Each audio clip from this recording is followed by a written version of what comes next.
Tertúlia. Meu boa tarde aí para todos e todas. Hoje é dia 21 de setembro de 2011, quarta-feira.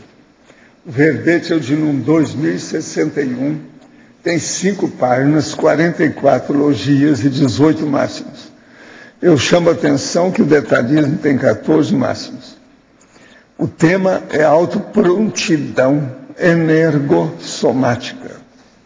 A especialidade é energossomatologia. Quem redigiu o verbete aí com muita proficiência e habilidade foi a veterana professora Mabel, que está aí hoje muito bem assessorada ali, esperando aí os petardos intelectuais ou intelectivos de vocês. Definição. A autoprontidão energossomática é a característica, estado ou capacidade de a consciência lúcida estar sempre pronta, predisposta e disponível para empregar o próprio energossoma de modo eficiente, ágil e prestativo nas diversas conjunções da vida humana, notadamente nas interassistenciais. A disposição íntima para agir prontamente com as próprias energias. O poder da autodecisão aplicado ao energossoma. A assunção da responsabilidade pessoal intransferível quanto ao emprego e domínio do energossoma. A superação da bulia, da pasmaceira e do marasmo pessoal na mobilização energética. O enfrentamento das autocorrupções no universo da energossomaticidade. A ausência de solução de continuidade nos trabalhos bioenergéticos pessoais. A ênfase na manutenção do autodesbloqueio energético. A presteza no emprego dos recursos bioenergéticos nas extrapautas interassistenciais. Eu li apenas um pedacinho aí. A parapatologia tem muito mais coisa, a parafatologia. Agora, na argumentologia, nós temos a autoavaliação, com 10 assuntos ou variáveis capazes de auxiliar a avaliação do patamar pessoal de prontidão energossomática evolutiva. Na remissiologia dos 15 verbetes destacamos autodiscernimento energético, autoprontidão, evolução energossomática, qualificação das energias conscienciais e volicionina. Na frase enfática, no desenvolvimento da interassistencialidade, a autoprontidão energossomática sadia torna-se condição racionalmente indispensável, em especial às consciências tenepsistas e ofiexistas. Você, como avalia o nível de prontidão energossomática pessoal? Está satisfeito com o patamar de desenvoltura bioenergética alcançado até o momento? Agora, questões. É possível a pessoa nascer com alguma doença de pele, tipo psoríase, por ter em outra encarnação servido à Inquisição em procedimento de tortura? Li essa explicação em O Livro Espírita. Ou tudo é possível. De que modo posso, eu, portadora dessa doença, me autocurar dessa moléstia que me causa bastante desconforto e discriminação? Ou no processo evolutivo preciso mesmo passar por essa provação? Ser esposa de alcoólatra e irmã de bipolar, isso também pode ser processo evolutivo? Estou interessado em entender melhor a sua tese. Qual é o livro indicado para o iniciante em conscienciologia? O livro é Nossa Evolução. É só pegar, né, pelo o texto que tem lá, né, o org que tem lá. Nossa Evolução. Outro aqui. Estou empregando algumas técnicas para desenvolver a clarividência. Vejo muito rapidamente imagens que não via antes. Um ponto pequeno, luminoso, várias vezes ao dia que aparece e desaparece. Isso é início de desenvolvimento parapsíquico ou nada tem a ver com a clarividência? O professor poderia comentar quais os fenômenos que ocorrem no período de desenvolvimento do fronto chakra? Olha, o caso aí, essas coisas que estão acontecendo com você, é preciso de ver com o tempo. se anota quando tiver alguma coisa muito notável para registrar. Com o passar do tempo, isso vai ficar mais ou menos claro. Agora, quanto ao fronto chakra, você tem que pensar o seguinte, ele começa a dar batimentos, como se tivesse alguma coisa em latência ali, funcionando. Isso é que acontece às vezes com a pessoa. É como se o coração batesse na testa. Agora, uma coisa que a gente indicaria para você é fazer uma série dos cursos do acoplamentário. Isso aí vai ajudar a sua clarividência. E melhora também o fronto chakra, é lógico. Entendo que a questão da experiência fora do corpo é a principal questão do estudo da conscienciologia. Não, não é. Porém, quero saber qual é o objetivo central de tudo isso. O que o estudo da conscienciologia pretende? Nós pretendemos estudar a consciência, você, eu, o seu vizinho, sabe? Do ponto de vista integral. E ajudar isso do ponto de vista da evolução consciencial. A projeciologia, ou a projeção consciente, é apenas a experiência fora do corpo, é apenas um dos fenômenos dentro desse processo. Nós estamos trabalhando com mais de 300 especialidades hoje. Pensa bem que isso aí ficou pequeno. Não é bem assim, não. Então, o estudo da conscienciologia pretende a evolução sua, com a cosmoética, e dinâmica, de uma maneira dinâmica.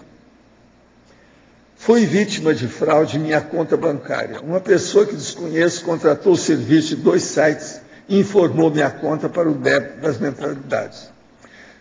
Tenho muitos lançamentos do extrato e só descobri o caso 3 meses depois. Procurado, o banco cancelou os débitos e me pediu que protocolasse a ocorrência para análise e possível devolução dos valores. Indagados sobre a possibilidade de ocorrências futuras, omitiram-se, restando a todos nós, usuários do sistema bancário, montar guarda frente aos computadores para cuidar do que deveria ser obrigação da instituição.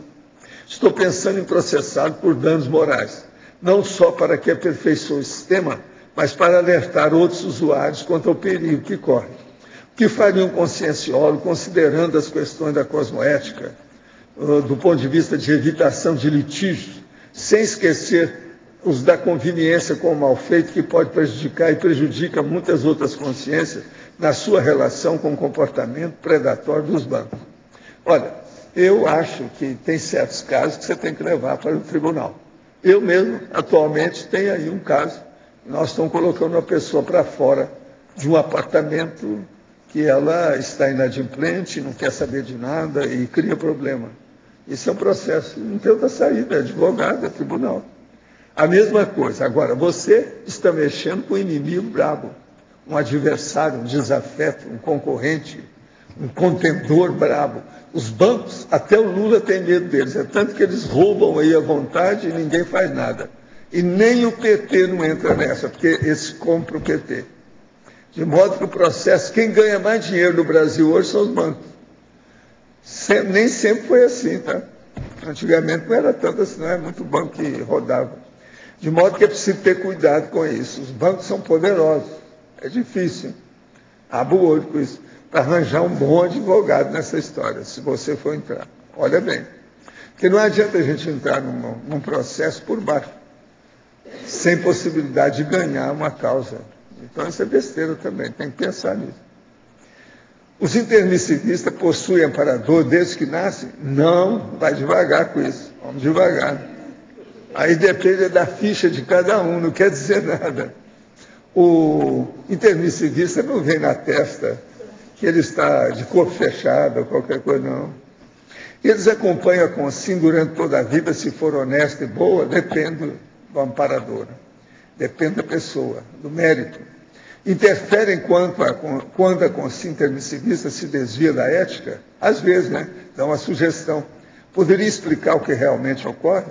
Por que a idade de 7 anos é descrita como sendo um período que o soma e o psicossoma se fundem completamente? Não, é mais ou menos nessa idade é que há mais maturidade, mas ainda não é a maturidade biológica. Essa só ocorre lá pelos 26. Para a verbetógrafa, quanta autoprontidão energossomática está presente na consim de forma constante? Quando? O amparador, caso a consim tenha, se manifesta com a mesma prontidão no auxílio à consim? Quem tem amparador conta sempre com ele ou existem períodos de bloqueio, mesmo com a autoprontidão energossomática ativa? Isso vem casar com a pergunta anterior, né, que o professor Valdo estava respondendo, quanto ao amparador. A história do amparador depende muito da condição da consim, do que ela está fazendo. Claro que uma pessoa que está mais engajada na interassistencialidade, de uma maneira assim mais profissional, ela vai conseguir um amparador, vamos dizer assim, contínuo na sua manifestação. No entanto, se ela vamos dizer assim, ela não é ainda profissional, ela é esporádica, ela obviamente não vai ter alguém de plantão ali 24 horas por dia, porque não há necessidade para isso. Então, eu imagino que à medida que a gente vai se profissionalizando na interassistencialidade, esses amparadores eles vão se fixando no trabalho com essa consim. Agora, do ponto de vista da autoprontidão, até foi o motivo que eu escrevi esse verbete, eu penso que a autoprontidão, vamos dizer, profissional, ela chega na desperticidade. Até então, todos nós temos um nível maior ou menor de prontidão energossomática. Agora, eu imagino que na desperticidade é que ela se fixa mesmo, até porque a desperticidade exige esse domínio bioenergético mais consciente, mais lúcido, mais 24 horas por dia, para que a pessoa consiga sustentar a desperticidade propriamente dita. Então, eu vejo que um nível seria aí, um marco, né, quem sabe seria a desperticidade. Tenho dúvidas sobre o momento certo de iniciar o voluntariado e a TENEPS. Tenho 37 anos, uma formação acadêmica anterior, uma dupla, 2 filhas pequenas e o pé de meia feito. Curso de psicologia com o objetivo de fazer a formação em consciência-terapia. O período em que as crianças estão na escola eu uso integralmente para estudar. Voluntariar, então, significaria cursar menos disciplinas e adiar a graduação. Não sei se prioriza a qualificação da minha assistência ou se já parto para a prática. Alguém daí pode me dar uma dica? É você. Eu acho assim que o seu maior erro é a dúvida, né? Essa dúvida quanto à assistência, eu acho que a gente tem que minimizar. Tudo bem que tem a faculdade, tem o que você está estudando, mas veja, é possível conciliar tudo, né? Quantos voluntários aqui não têm uma jornada de trabalho enorme fora da Conscienciologia, mas ele consegue se engajar no voluntariado, nem que seja o mínimo possível que ele possa executar. Então eu vejo assim, essa decidofobia, do ponto de vista da assistência, ela não ajuda a pessoa, porque ela vai empurrando com a barriga uma situação que pode abrir portas para ela. Isso não quer dizer que a pessoa vai deixar de lado as outras questões que ela tem no mundo da SOCIM, naturalmente. Mas essa pessoa, vamos dizer, ela tem muita coisa, né? Porque ela tem pé de meia, ela tem uma vida mais ou menos assentada e o único processo que eu entendi aí é o da faculdade, né? Certo. Então, tipo assim, né? Vamos trabalhar, fazer alguma coisa que vale a pena. Eu desejo encontrar o Serenão na semana que vem. Alguém daí pode me dar uma dica? Essa é muito boa, né? Em Colegiologia, página 33. O Colégio Invisível da Energossomatologia. Poderia haver, Bertoldo, falar sobre este colégio e como é a sua experiência pessoal com o mesmo? Olha, esse colégio ele ainda não é uma coisa fixa, pelo menos aqui na CCCI. O que existe são as dinâmicas, existem as pessoas que trabalham agora, por exemplo, na IC, que o professor Mário está cuidando, né, do parapsiquismo. Oi? A CIP. E que estão começando a trabalhar, então, no energossomático. Agora, não existe, assim, um colégio fixo desse tipo de trabalho. Agora, ele é uma intenção, né, uma intenção dentro da CCCI, e com certeza isso vai chegar a se criar dentro em breve, porque o interesse pela bioenergética, pelo parapsiquismo, cada vez cresce mais na CCCI. Novos laboratórios estão sendo criados, novos frentes de trabalho estão sendo criadas, né? Da TENEPS já existe, então isso eu acho que com o tempo vai chegar.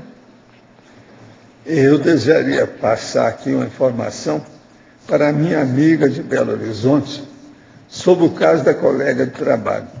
O melhor que você deve fazer é passar para ela os trabalhos interessantes. Exalta a glória dela e não entre em coisas de mulher. É o melhor que você vai fazer. Eu quero aqui agradecer a turma aqui, o Alessandro, o Saul e o João, lá de Teresina, do Piauí, que trouxeram esse livro para mim. Eu não conhecia o livro. Agora, o que é? O Paraíso é no Piauí, a descoberta da arqueóloga Niede Guidon. Agora, é muito interessante, o livro é forte, poderoso, impressionante esse livrinho aqui. Papel couché, feito por eles mesmos, mais de 300 páginas, dá uma geral sobre o processo da arqueologia lá na área do Piauí. Eu não conhecia, fora de série a obra. Foi publicado aí o ano passado. Isso aqui, depois você dá uma olhada, deve ver lá para.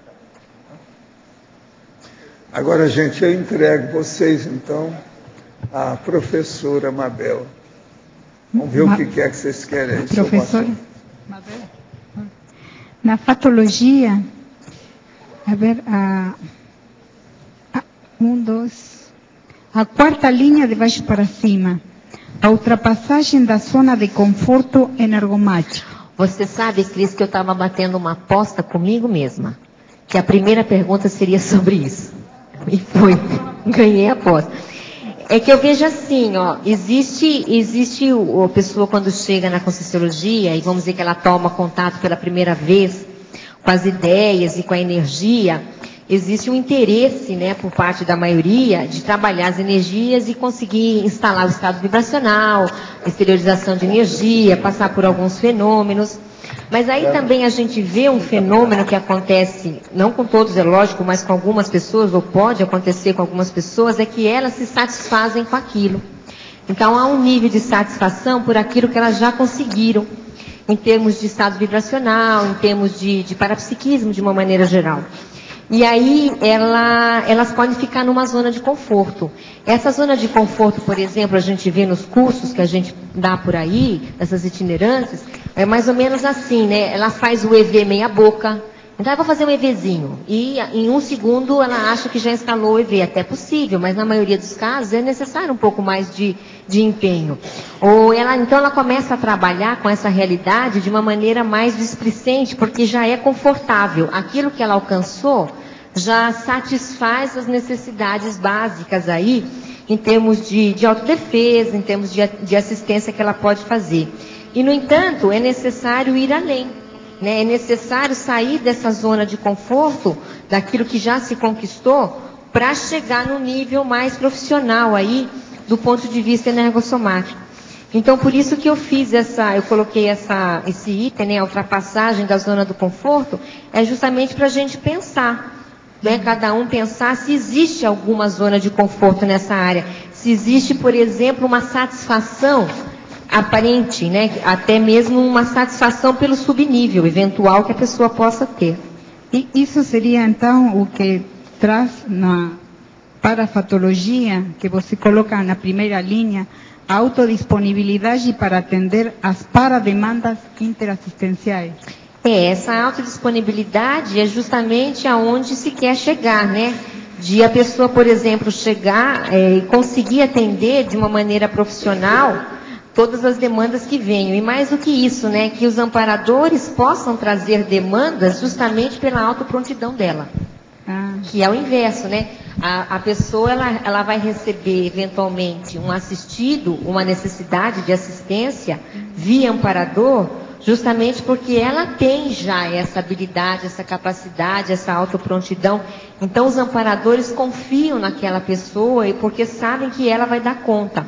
Então, já é outra condição. Você coloca aqui no sinergismo autoconfiança, heteroconfiança, na equipe extrafísica de amparadores nos trabalhos interassistenciais.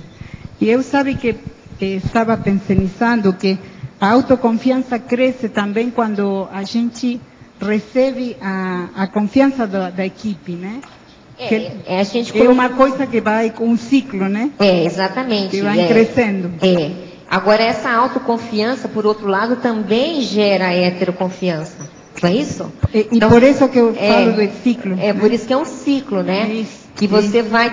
Teve um verbete lá que era da professora Adriana, da parafiliação, né? O senso de parafiliação. Que ele fala um pouco dessa condição, né? De você se sentir fazendo parte de um grupo e que isso realmente dá um fundamento para aquela pessoa, né? Ela não está sozinha, ninguém está sozinho. Então vamos trabalhar em grupo, em conjunto com a equipe extrafísica. E isso, obviamente, aumenta a autoconfiança e aumenta, então, a heteroconfiança simultaneamente. Isso, uma última. Aqui, agora, só uma coisa que eu queria lembrar disso, Cris. Essa situação ela não pode ser teórica. Então não é uma crença, porque senão você entra no universo da crença e fala assim, não, mas eu confio no amparador. É como se você falasse assim, trocasse a confiança do Deus por um amparador. Não é isso que a gente está falando na Conscienciologia. Não é trocar agora a equipe extrafísica, não, ou aliás, o Deus, o santo, seja lá o que for, pela equipe extrafísica. É a gente ter experiência, passar por certas vivências e perceber aquilo na realidade individual dela. Está bem, porque isso é observável na teática. Eu estou falando disso, mas está bem que você diga. Estou falando da teática. Quando no momento da prática a gente recebe. É isso que estou... Exato. É bom lembrar isso, porque às vezes tem gente nos escutando e está chegando hoje na Conscienciologia. E aí é bom que a pessoa entenda essa realidade, que entenda, né? que estamos falando da teática, ou seja, teoria e prática. E, bom, a última pergunta que eu queria, que tem a ver também, efeitologia, os efeitos da prontidão energossomática na qualidade e extensão da interassistencialidade. É dentro do que a gente estava conversando, claro, né? Se a pessoa ela tem essa condição de estar pronta energeticamente a maior parte do tempo, obviamente a qualidade da assistência dela aumenta e a extensão, né, o número de assistidos também vai aumentar. Claro, levando em consideração as intenções e por aí vai, né, que não é o caso. Mas assumindo que há uma boa intenção, a cosmoética nisso vai qualificar. Gostaria de saber a posição da Conscienciologia sobre a troca de casais, o swing e o adultério. Fui pega de surpresa com um casal conhecido que tentava me convencer que o swing é correto porque não comete infidelidade entre os casais. Mesmo tendo minha opinião a respeito, não gostaria de fazer julgamentos sem maior esclarecimento. Olha, uma coisa boa é mandar esse povo todo para a zona boêmia aí da sua cidade, que é Guaratinguetá. Que eles estão querendo é prostituição. Agora, professor, dentro dessa realidade existe a promiscuidade energética que não está sendo abordada. É, a promiscuidade, a pessoa... É a promiscuidade energética. Você ainda não viu, nós falamos aqui muito em cosmoética, e a pessoa tem que ter um código pessoal de cosmoética. Isso aí é um absurdo da baratosfera. Porque não é só a promiscuidade. Porque não é só a promiscuidade intrafísica, existe a outra promiscuidade que é extrafísica. Chega num ponto que os casais não se aguentam juntos. A maioria que faz swing demora pouco junto, acabam se separando. Isso é regra. Assédio, tem assédio. Eu tratei de muita gente com esse problema.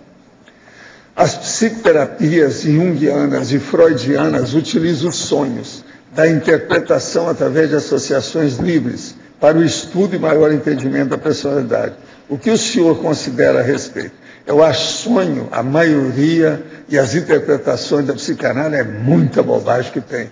Inclusive tem caso que o Freud explica que é projeção consciente clara, e eu não sabia o que era isso. Os sonhos podem ser usados para adquirir mais conhecimento sobre nós mesmos? Sim, você pode usar, é onirismo. Mas agora, não pode dar valor para isso não, porque é processo de imaginação. Imaginação, qualquer um faz o que bem entende, é achismo. Professor, poderia comentar mais sobre a força instintual dos feromônios quando acontece alguma atração fatal entre duas consciências? Olha, isso é muito bonitinho, mas é a vovozinha, tá certo? O processo é de discernimento. Quando a pessoa entra em processo de instinto e disso e daquilo, é a vovó. Daqui a pouco, se nós formos falar nisso, eles vão falar que o swing é importantíssimo devido aos feromônios. E a vovozinha, vai bem? Agora, isso aí é materialismo, né? Porque a pessoa está colocando o soma como se fosse imperioso, esqueceu a consciência. A consciência é mais forte que isso. Se a pessoa tem uma doença terminal e não quer sofrer dores, se ela suicidar para fugir desse sofrimento, quais as consequências desse ato? Não. Depende do que é. E chama ortotanásia. A ortotanásia tem casos que tem atenuante. É preciso examinar isso com calma. Cada caso é um caso. Agora, eu queria dizer para vocês, tem uma amiga minha que custou aparecer, mas hoje ela está aqui. E ela está completando os seus 17 anos. Eu queria que vocês dessem umas palmadas aí para ela. É a Aline que está ali.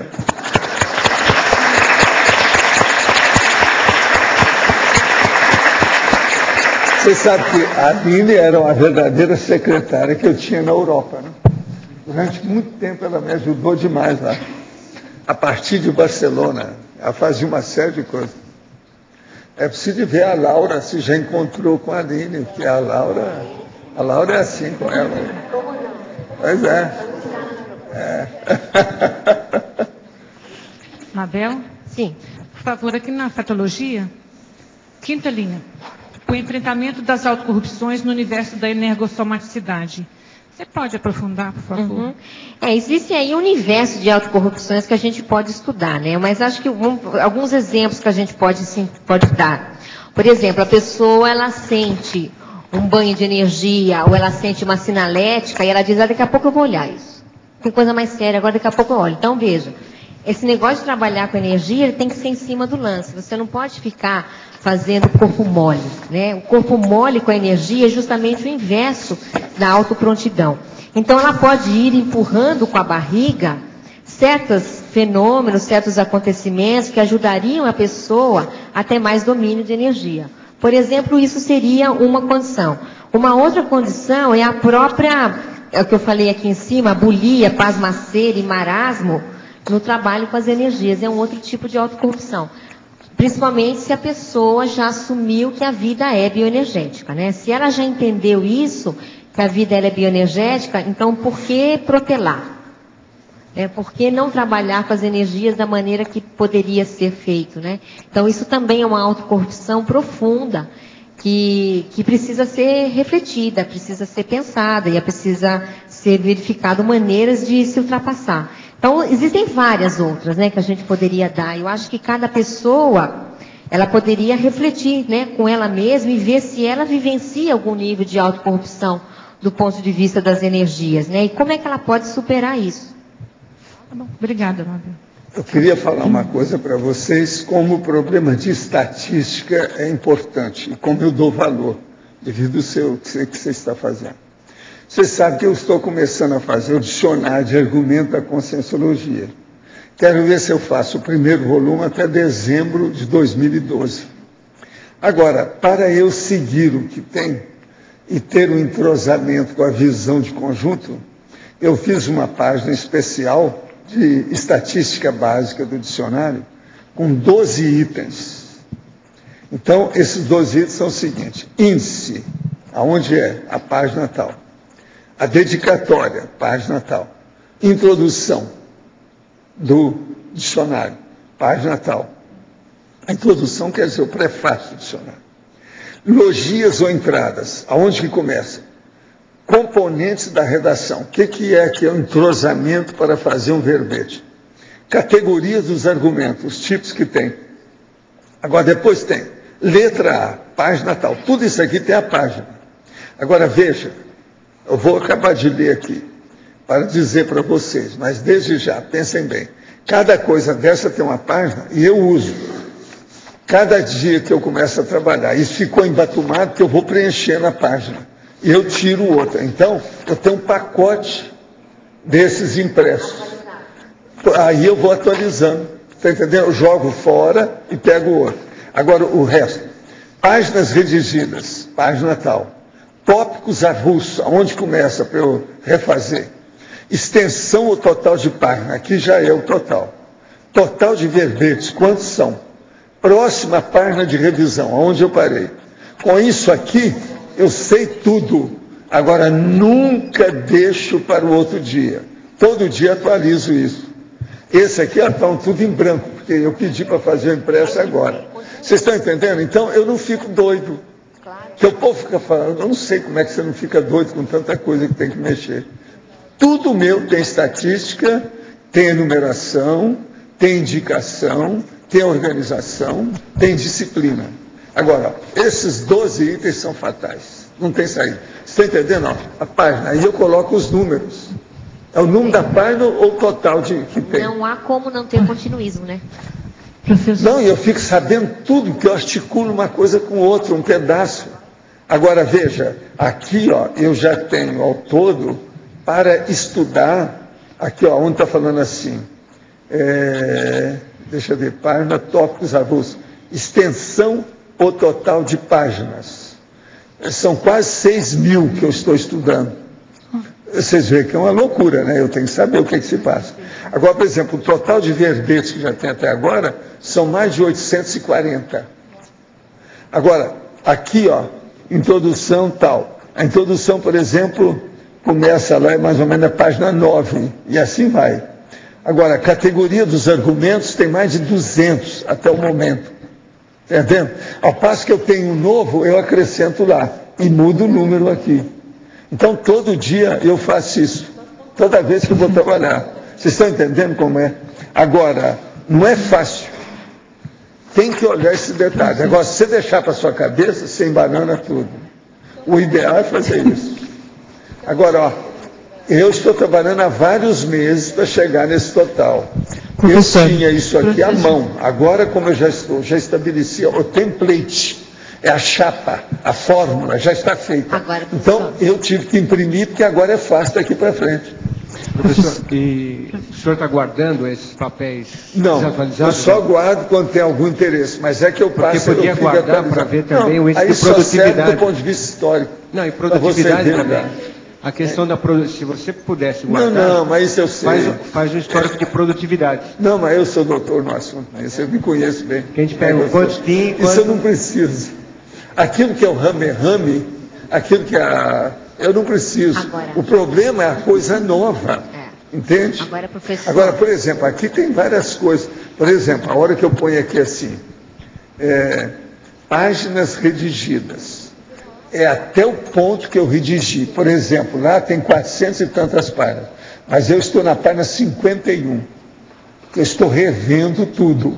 Então, aqui ó, seria a página 51. Tópicos avulsos. É mais ou menos a partir da página quase 500. É 500 mais ou menos. Porque os tópicos avulsos, eu estou pegando aquilo que eu estou procurando de temas para encaixar naquele verbetinho desse tamanhozinho. E eu ponho ele desse tamanho. Então, só isso já mostra a singularidade, o ineditismo, a originalidade que eu estou escrevendo. Que não é nada igual ao que eu já escrevi. Professor. E eu conjugo. Agora, por exemplo, eu pego aquele tema, que é a chamada palavra-chave, e coloco e procuro. Às vezes eu vejo 6.000 páginas pelo Find. Agora, professor... Vocês estão entendendo? Agora, professor... Agora, veja, é muito bacana a hora que eu trabalho, 1h30, 2 horas, e aumento ou faço 4, 5 verbetes desses. Isso dá 4, 5 páginas dele. É muita coisa. Agora, professor, a Adriana e eu estávamos conversando aqui, dá trabalho, né? Seria bom escrever essa técnica no verbete, né? Porque isso é uma técnica, por exemplo, quem vai fazer uma mega Não, mas é que eu tenho tantas, é aquelas que o Locha então, pediu. Tem um monte que eu já publiquei. Mas, por exemplo, isso aqui eu tenho dezenas delas. Pois é, mas já está pronto. Essa aí Se eu começar a expor isso aqui, daqui a pouco faz outra. A tese já vira quase um livro. Você está entendendo? Para mostrar tudo que quer ter. Pois é, É mas uma loucura. porque é uma técnica gráfico-pensênica, Mas é uma técnica. Agora, essa aqui é a técnica do dicionário de argumentos da conscienciologia. Ela não serve para o processo dos verbetes. O verbete é mais fácil. Esse aqui é mais difícil. Você está entendendo? Esse é muito mais difícil. Ele é fácil do ponto de vista de você redigir qualquer besteira. Mas é muito difícil do ponto de vista do argumento.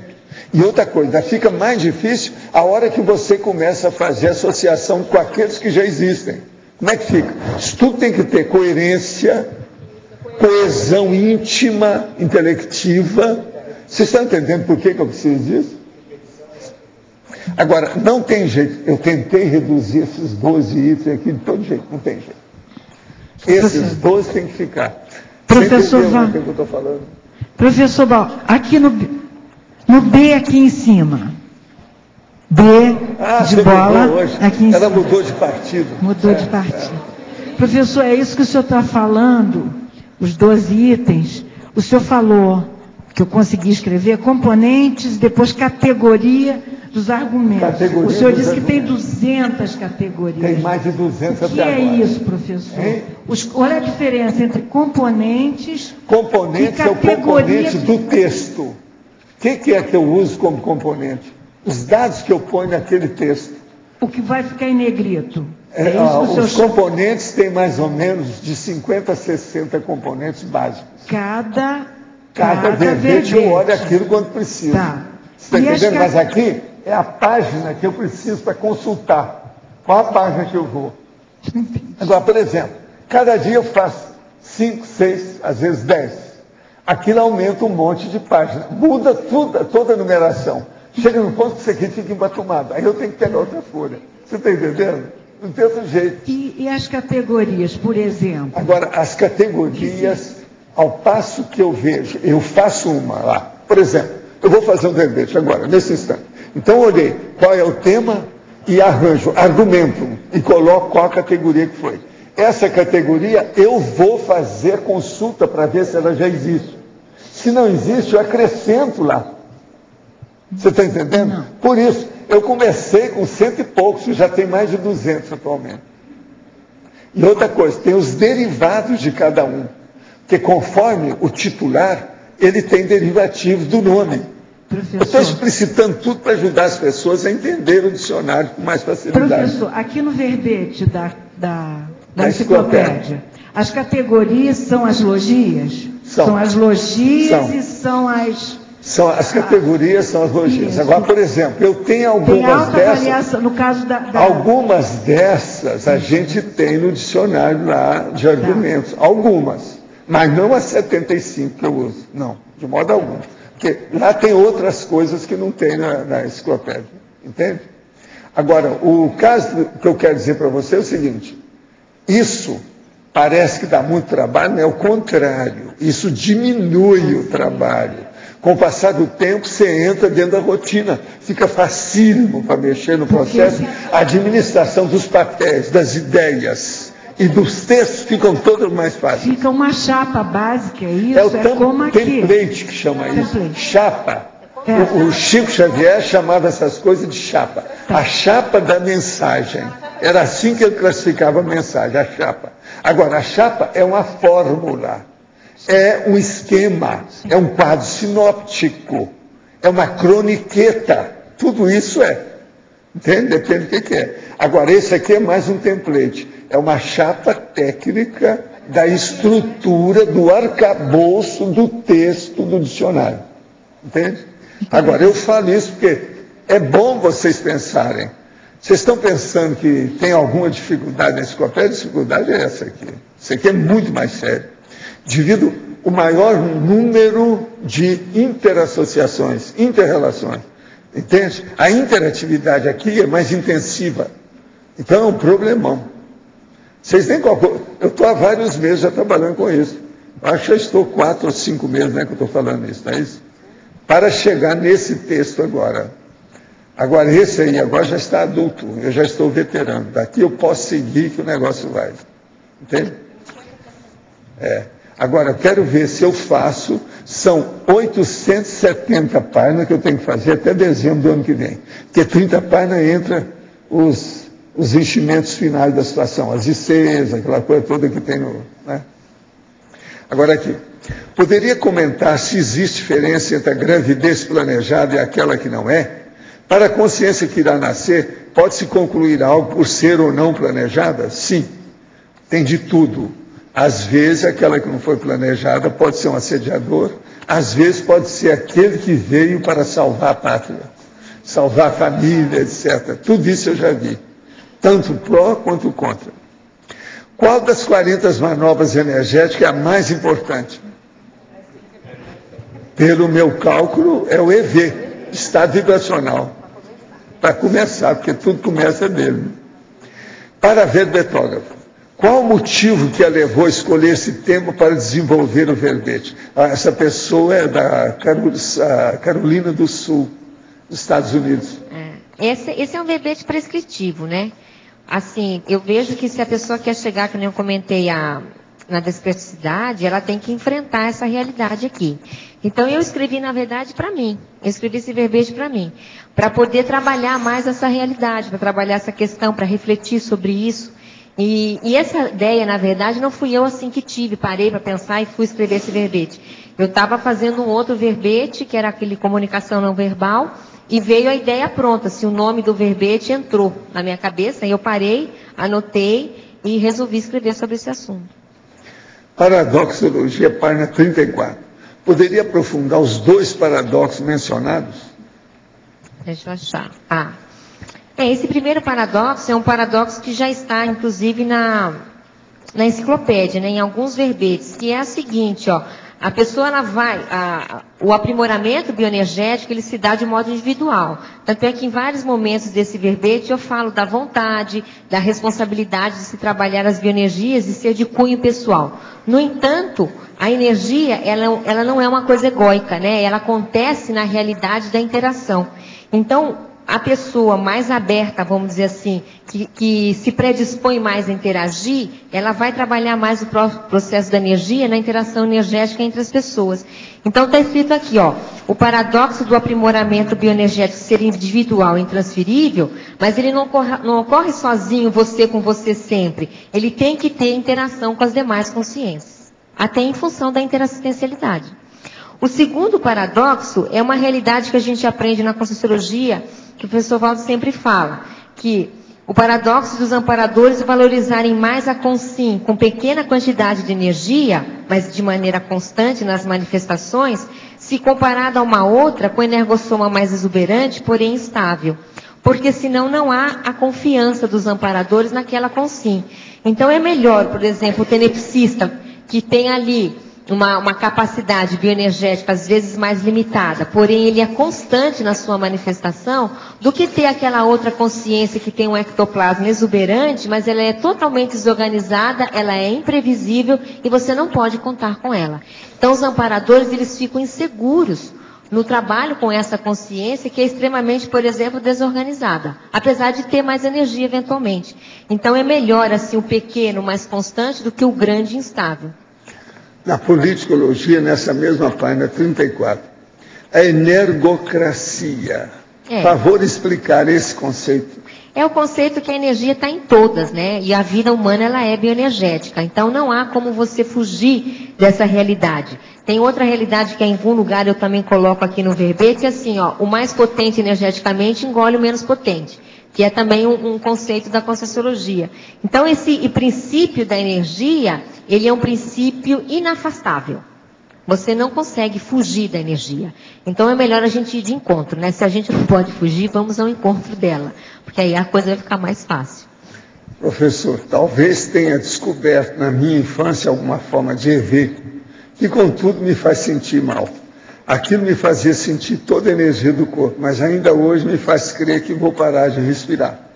Como prosseguir com os solavancos verticais, maximizando-os e vencendo essa certeza? Olha, você tem que fazer o estado vibracional do jeito que nós falamos. Leia direitinho e faça que você vai superar isso aí. O mais é falta mesmo de vivência. Não tem dúvida. Aí é a questão da miocronia, né? Que às vezes a pessoa começa a ter miocronia. Outra coisa, uma pessoa às vezes para ficar livre da miocronia igual, ele precisa parar 6 meses trabalhando com energia. Mas acaba ficando sem. Aquilo acaba tudo. E todo esse processo de parestesia desaparece. Tem muita parestesia nisso, que é um processo de sensibilidade extra, excessiva, acima do normal, da fisiologia, parestesia. Melissa aqui na... Oi. Damas primeiro, Arlene? Em tecnologia, página 33. A técnica de viver bioenergeticamente, sempre alerta, sem ansiosismos. O que seria, traduzindo assim? Essa aí vamos dizer, é a taquirritmia bioenergética aplicada à energossomática, né? Que é um tema que o professor Valdo até falou muito esses tempos atrás de taquirritmia, não que seja essa técnica, mas fazendo uma comparação, né? Que é a pessoa rápida, é a pessoa de manifestação rápida, mas ela não é, ela é tranquila. Então, a rapidez, ela não exige ansiedade. São duas coisas, o histrionismo e a taquiarritmia, e o taquipsiquismo. Não pode tremer, nem para uma coisa, nem para outra. Isso que é importante. Então, exatamente. Então, esse alerta bioenergético é isso. Você tem um alerta, mas você não está com medo, não está desesperado, não tem expectativa, não quer acabar, né? O mundo não vai acabar logo. Então, mas você está alerta. Né? Então, a informação chega e você consegue decodificar a informação quando você está calmo, né? Você consegue compreender o que está acontecendo, você consegue encontrar uma solução bioenergética para aquilo sem se desesperar. E outra coisa, a partir disso é que chega lá. Você fala as coisas com a maior veemência. Por dentro. Brasileiro! Você está entendendo como é que é? No entanto, não há domínio de adrenalina. Isso é que é importantíssimo. Isso é que tem que pensar. Por isso que vem aquela técnica que a gente falou aquela vez da imobilidade, né? Que é uma técnica bem conhecida, porque ajuda. Você fica mais... É interessante essa técnica da imobilidade para quem não fez. A pessoa ela fica totalmente quieta, no entanto, a cabeça fica totalmente atilada. Só que não há exacerbação da psicomotricidade. Então a cabeça está limpa e o corpo quieto. Esse é o ideal. Né? Mabel, Oi. Na binomiologia, aí você pega... Página para mim? Página 34. Tá. Binomiologia, logo no começo. Na segunda linha de baixo para cima, o binômio evolutivo autodisposição, autodisponibilidade. Para dar uma aprofundada. Essa autodisposição é a motivação, né? Você está motivado, a pessoa que está, vamos dizer assim, energeticamente bem, e vamos dizer com a saúde relativamente bem, ela tem disposição. Agora, essa disposição, ela tem que casar com a disponibilidade de ajudar, a disponibilidade de trabalhar. Então, não pode ser, por exemplo, o ideal é que não seja uma autodisposição egóica. Ela tem que ser uma autodisposição para servir a alguma coisa. E aí, é por isso que eu coloquei a autodisponibilidade. A autodisponibilidade com motivação. Ficou claro? Tá bom. Agora, na fatologia, a terceira linha, a superação da bulia, pasmaceira e marasmo. Eu gostaria, o que é fundamental para superar essa bulia, pasmaceira, marasmo? Aí tem uma técnica que a gente usa aqui no tertuliário, que o professor Valdo fala muito, né? Que é aquela assim, ó. Que é a técnica da vergonha na cara. Eu acho que é o que faz. Eu acho que isso ajuda, né?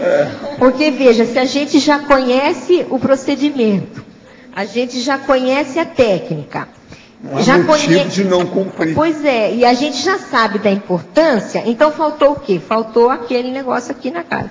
Então eu acho que é isso, sabe? Assim, o mais é firula, que pode ajudar. Eu acho que esse é o essencial. Talvez a vontade também... A vontade vai ser desencadeada quando a pessoa, então, ela assumir isso, né? Claro que a vontade ela é básica, mas se a pessoa não tem essa hombridade, ela não vai ter vontade. Então você podia acrescentar essa técnica de vergonha na cara. Uma boa, né? A técnica da vergonha. No universo do energossoma, né? Brincadeira aí. Bom, obrigado. Mabel. Pois não. Aqui no B. Página 33, para patologia, terceira linha de baixo para cima, você colocou assistência ectoplásmica. Você pode ampliar? A quarta linha, assistência ectoplásmica. Essa é uma assistência que a gente vê no dia a dia, né? Em determinadas situações, existe assim um fortalecimento, um reforço do ectoplasma assistencial. Normalmente, quando a assistência exige esse padrão de energias, né? Então você pode ver isso nas dinâmicas, pode ver isso também às vezes em sala de aula, num curso, pode ver no ambiente externo. Então há uma necessidade de energia extrafísica e aquele que tem mais predisposição para doar ectoplasma, ele doa. Às vezes ninguém percebe, às vezes não há necessariamente um ambiente de se falar de energia, mas a ectoplasmia está presente, né? Então, conforme a necessidade da assistência, ela pode entrar em jogo. Ok, obrigada. Nada. O senhor comentou a questão das mioclonias. O senhor acha que a pessoa que ainda trabalha as energias, ela percebe muita mioclonia, é como se ela ainda fosse inexperiente? O ideal é se você conseguir fazer esterilizações, ficando... Não, a mioclonia ela é inevitável em todo mundo que trabalha com as energias. Agora, o processo é que ela não pode dominar a pessoa do jeito que aconteceu com esse caso dele aí. Está acontecendo é isso. Ele tem até medo de mexer na coisa, porque está mexendo até no sistema circulatório dele. Entende? O problema da respiração, essa coisa toda. Isso aí está errado. Tem que entender o que é isso. Agora, a maioria das pessoas não entende, não sabe nem o que é parestesia, por exemplo. É difícil. Entende? Tem que expor e mostrar como é que é. Agora, se a pessoa insiste no estado vibracional, ela domina tudo isso. É questão de tempo. Não adianta dizer que a pessoa tem uma doença. Todo mundo tem uma certa doença, não quer dizer nada. Pode ter até várias. Na idade que eu estou nela, a pessoa pode ter 7. Isso é normal. Ter doença com o corpo humano é uma coisa natural. Eu não vejo nada demais nisso. Agora, nós temos que superar o processo. Agora, o EV, ele é capaz de melhorar isso tudo. É aquilo que eu falo, é a única panaceia universal que existe, é a vontade da pessoa com a intenção dela aplicada nas energias. Isso forma o EV. É a base de tudo. Com isso a gente melhora. Agora, é bom sempre mostrar para a pessoa o que é parestesia, essa coisa toda. Sabe como é que é? A primeira coisa que eu às vezes falo é assim, por exemplo, você às vezes não fica num lugar que parece que tem um nervinho ou um músculo que fica pulando. Pois é, o olho. Isso tudo às vezes é falta de vitamina, que eles acham, né? Do ponto de vista da fisiologia. Entende? Isso às vezes é parestesia, é um tipo de parestesia também. A gente tem que observar isso tudo. Professor Valdo, tem a ver as mioclonias com a passagem da energia? Tem a ver? Sim, a mioclonia é uma alteração que dá principalmente nos espasmos musculares, que é isso que é mioclonia. Esses espasmos musculares podem dar para uma série de coisas. E outra coisa, quanto mais idade o homem ou a mulher tenha, mais ela vai ter isso, faz parte da vida. Por quê? Já há uma falência dos órgãos e sistemas. Aquilo começa a bater pino. A minha idade é um monte de coisa que bate pino. Eu já expliquei aqui como é que é. Agora, o ideal seria, quando a gente entrasse para estudar medicina, que já fosse velho, com toda a bateção de pino, para saber. Eu aprendi tudo teoricamente, agora estou vendo do ponto de vista prático, vivenciando o que é. É uma pena. Eu devia ter tido isso desde o início. Entende? Em ocasiões tem a ver também com a dosagem da energia, ou não precisamente? Sim, mas é energia, tudo é energia. Você movimentou a energia, ela dá resultado. Isso aí são efeitos, consequências, derivações, resultado do processo. Porque não sempre a mioclonia pode se dar, né? Mas tem não, ocasiões outra que coisa, sim. Você mudou um pouco a intensidade da energia, o efeito fica diferente. A energia você tem que modular tudo isso para ver como é que é. Tá certo? Depois sabe. Pois não. No B, aqui pois não. Na página 32, na parafatologia, o último item. Fala um pouco nessa extra pauta interassistencial. Esse que eu não sei se estava aqui, são essas requisições que acontecem de modo inesperado. E como é que é essa prontidão? Por exemplo, esses dias eu estava na faculdade e aí uma pessoa, ela teve eu nem falei para o Flávio, ela teve quase um ataque epilético. Ela começou a ter uma aura de epilepsia e ela então teve uma dificuldade lá. Então veja, isso não estava esperado. Ninguém fica esperando que a pessoa vai ter um ataque epilético dentro da sala de aula. Então essa é uma extra pauta. Ela é uma extra pauta. Então veja, a pessoa que tem uma prontidão de energia, ela pode chegar próximo e ela pode movimentar a energia ali para tentar limpar o ambiente, para tentar ajudar. Principalmente se ela não é médica, ela não pode atuar, ela vai fazer o quê? Ela vai ficar olhando? Ela chama o médico e pode trabalhar com a energia. Então, veja, essa presteza no emprego dos recursos bioenergéticos, no entanto, ela só se dá se a pessoa tiver um mínimo de prontidão. A disponibilidade. Disponibilidade. Então, por exemplo, se ela está com muito bloqueio encefálico, ela vai ajudar pouco. ela está precisando mais de ajuda do que pode ajudar. Agora, se ela tiver com o energossoma razoavelmente up-to-date, ela vai poder ajudar mais. Os amparadores vão poder contar mais com ela. Então, isso tudo são situações que podem acontecer no dia a dia com qualquer pessoa. Ok, obrigada. Mabel? Pois não. Na página 32, poderia explicar o estrangeirismologia, autoaplicação energossomática, urbi e orbi? É sempre, em todo momento, né, de uma maneira completa, de uma maneira totalizada, então, em todos os ambientes, né, quer dizer, essa ideia.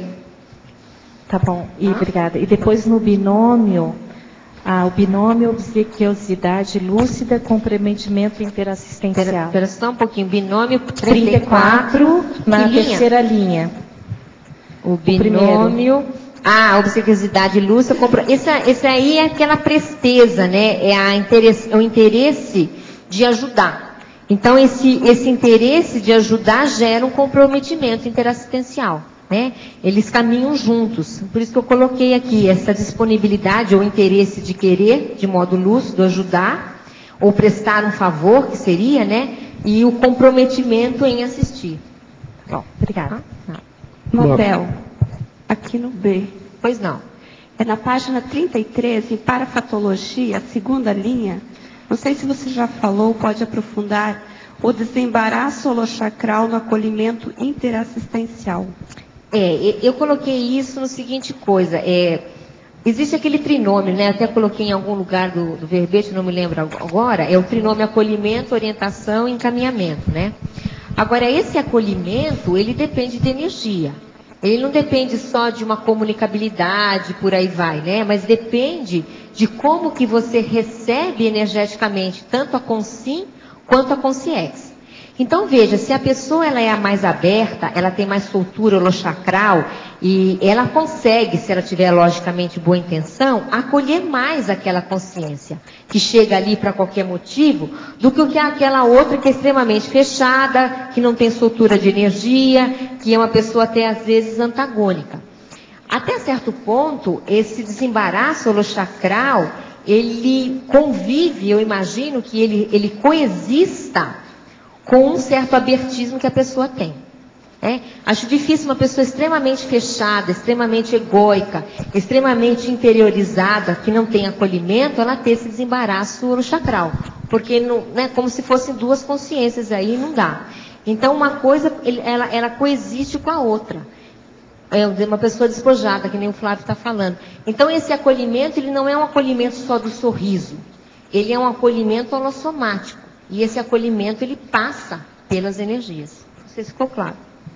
Mabel, na página 33, para patologia, na quinta e sexta linha, o antidesperdício energossomático. O que você consideraria os principais desperdícios, vamos dizer assim? Eu acho que desperdício, Arlindo, a gente podia pensar em excesso. Para mim, desperdício, ele anda junto com excesso. Então, qualquer tipo de excesso consciencial, ele gera um desperdício de energia. Isso pode ser, inclusive, gente, de uma coisa aparentemente positiva, que a gente sempre fala aqui, vamos pegar um caso bem positivo, é a euforia. A euforia, até princípio, ela pode ser positiva, né? Ou então ela acontece em função de uma conquista que a pessoa realizou sadia. No entanto, se ela entra em euforia e ela não controla essa euforia, ela vai ter desperdício energético, ela vai ter desperdício emocional, ela vai ter desperdício cognitivo. Então, veja, a energia ela está presente também nessa realidade. Então, todos os excessos, de uma maneira geral, geram desperdício. Porque nos casos, vamos dizer, patológico, é fácil de ver isso, tudo bem. Mas mesmo quando há boa intenção, pode ocorrer isso. A boa intenção, mas não há, assim, lucidez para aquela realidade. Quer ver um outro desperdício que gera desperdício energossomático? É o excesso de extroversão. A extroversão não medida, ela gera desperdício. Quer ver outro que é positivo? O taxpsiquismo não controlado. Mabel, também Pois só terminar aqui. O taxipsiquismo não controlado ele gera desperdício, porque a pessoa ela pensa tão rápido, não consegue aplicar aquilo de uma maneira comedida, de uma maneira tranquila, então ela entra num desperdício de energia, um desperdício de novo cognitivo. Então veja, todo o excesso, né, Arlindo, ele pode gerar esse tipo de situação. Agora, em cima disso, a pessoa está na interassistencialidade. Ela mesmo assim assistindo, vamos dizer, positivamente, cosmoeticamente, pode haver esse desperdício? Não sei. Se ela não souber dosar, pode. Inclusive, ela pode chegar a ter burnout. Existe a pessoa que assiste muito, mas ela não sabe dosar, não sabe fazer a desassimilação, e ela entra em burnout, né? Ou ela fica acoplada, ela fica assimilada, ela fica, vamos dizer, energeticamente defasada. O desperdício, até certo ponto também, ele está conectado com a defasagem de energia. Então a pessoa fica exausta, depois de certas atividades ou de certos compromissos, inclusive de cunho assistencial. Aí ela foi além dos limites, ou ela não teve profilaxia no trabalho com as próprias energias. Ela foi demais, ela foi além do que ela poderia. Mas deve se ligar à falta de competência. Né? É competência. É falta de competência, é falta de experiência, é falta de reflexão. Tá, ok, obrigado. Tá. Alguém estava falando e eu cortei.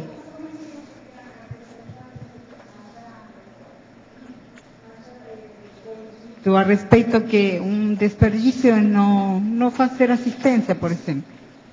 Não fazer assistência. Também, isso é também é o outro lado. É o outro lado. Não utilizar a energia. A Cris está lembrando um outro lado somente da questão. Isso. Mas é uma questão interessante a sua aí, porque a gente vê agora do outro lado. A pessoa tem muita fartura de energia, ela tem várias capacidades, ela está sentada num pote de ouro e ela não faz nada. Então aí também é um desperdício. O que ela está fazendo com tanto tesouro? Então esse é um outro lado de você ter fartura e inaplicada. Também seria um desperdício, que é o que a Cris está lembrando. Mabel. Pois não. Em sinergismologia, na penúltima linha, você pode aprofundar o sinergismo, energossomatologia, gesconologia? A GESCOM, né, ou o trabalho intelectual, ele basicamente precisa dos atributos mentais somáticos da pessoa. Mas esses atributos, eles são sustentados a partir das energias. Então, veja, de nada adianta a pessoa ter, vamos dizer, muita capacidade cognitiva e muita capacidade intelectual, se ela não tem um mínimo de sustentabilidade energética para aplicar esses atributos no dia a dia, para gerar alguma GESCOM.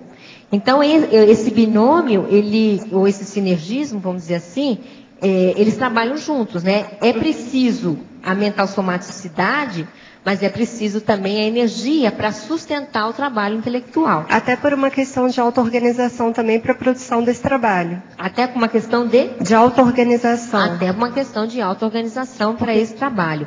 Então a gente vê, pode acontecer comigo, mas também acontece com outras pessoas extremamente criativas do ponto de vista da mental somaticidade. Mas elas vão começar a fazer um trabalho da diarreia.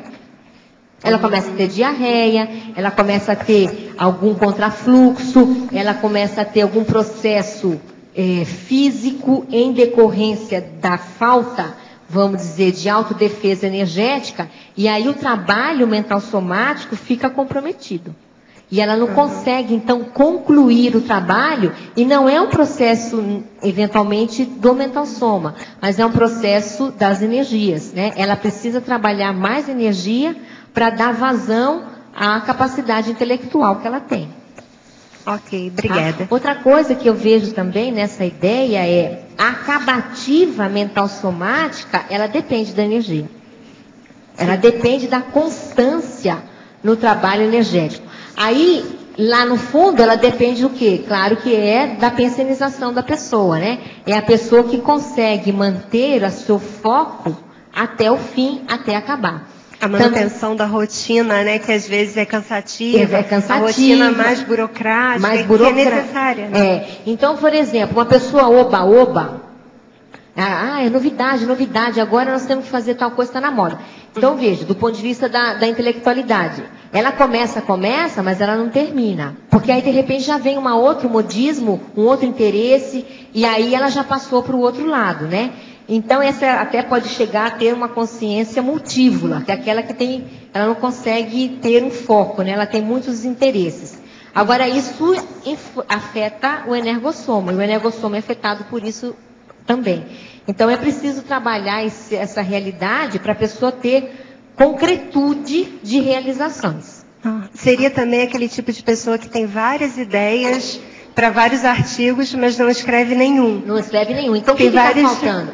Está faltando o quê? Vontade? Está faltando os 3 poderes? Está faltando vontade, intenção, organização? Está faltando aplicação da voliciolina? Está faltando aplicação da energia concentrada no megafoco? Aí a pessoa vai ter que estudar, né, a realidade dela.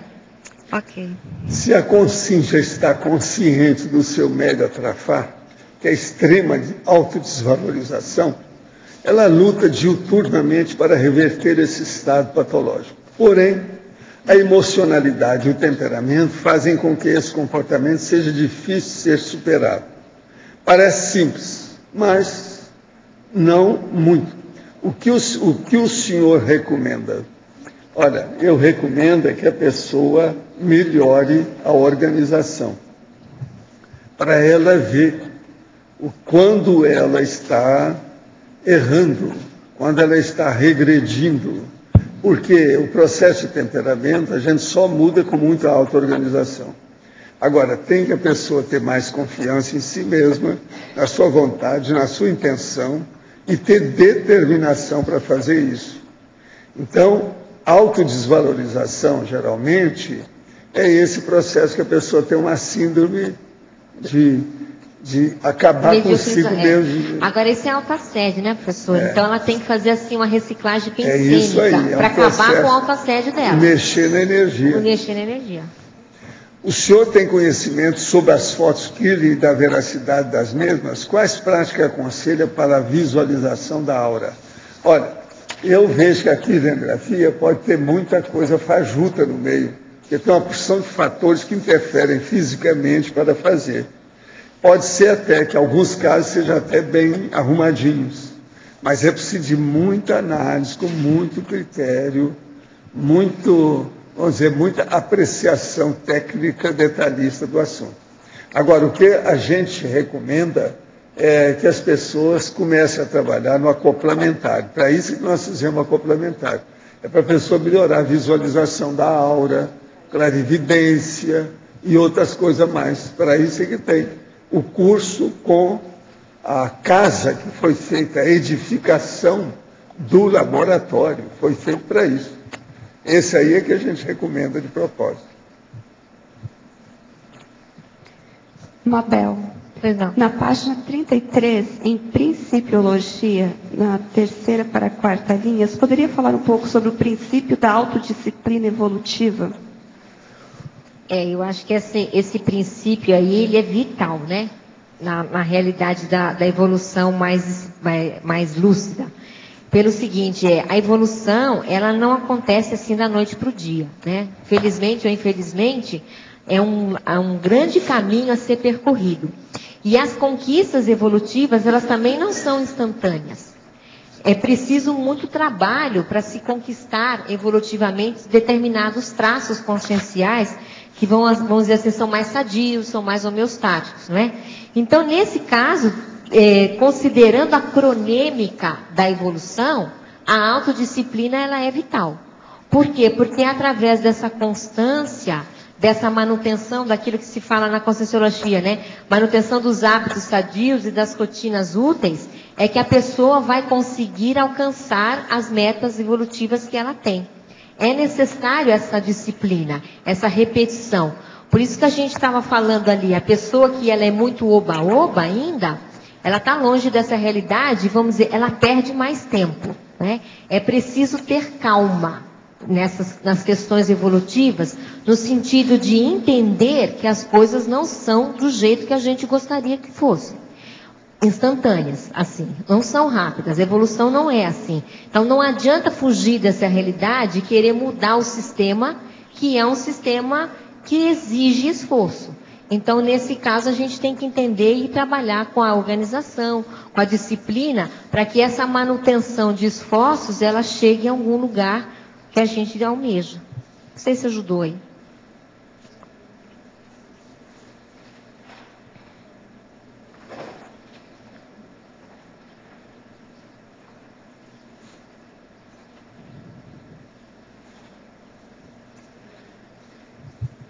Abel? Oi. Oi, Melissa. Pois não.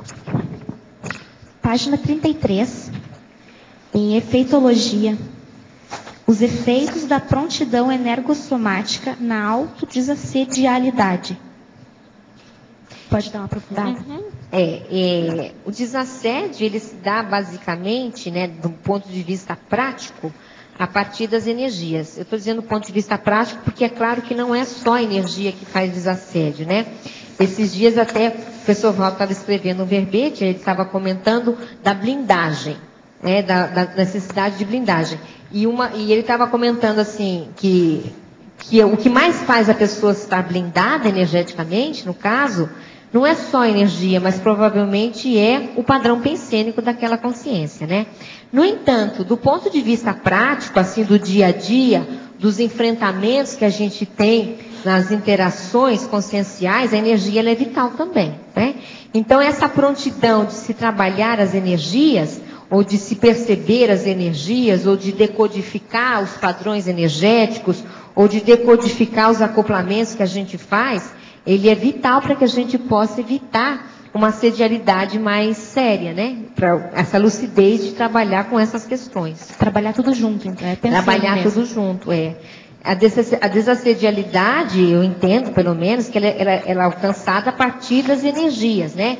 Mas a gente não pode esquecer o processo emocional e o processo pensênico, ou cognitivo, vamos dizer assim, né? O pensamento, melhor do que pensênico. As emoções atrapalham demais, né? Inclusive as emoções atrapalham demais o trabalho com as energias. E a ideia também. As ideias, né? Ou elas são favoráveis ao desenvolvimento energético, ou pode ser extremamente antagônicas, né? Ao desenvolvimento energético e, consequentemente, à desassedialidade.